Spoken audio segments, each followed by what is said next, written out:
how to add background image in Squarespace is 2023.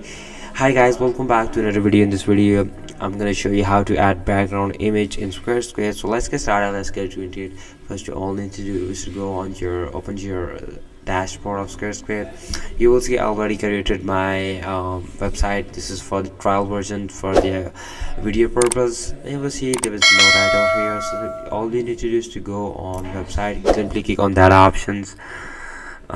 It will get you to another page. It's gonna take a while. Now you will see different options here like paid, design, commerce. On the left side you will different options, so all you need to do is to click on added. On the top corner you will see the added button. Simply click on that one, and here you can skip that part. You don't need to do that. All the options here, you will see the manage product and edit section. Just simply click on that one, and you will see the option. Here we go, like format, background, and colors.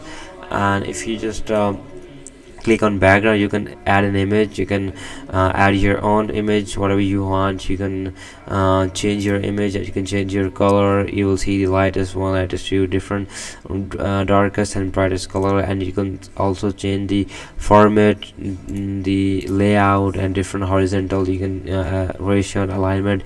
So this is how you can add your background image in Squarespace 2023. So if you liked the video, if you make sure you subscribe this channel, and I will catch you on the next video. Thank you.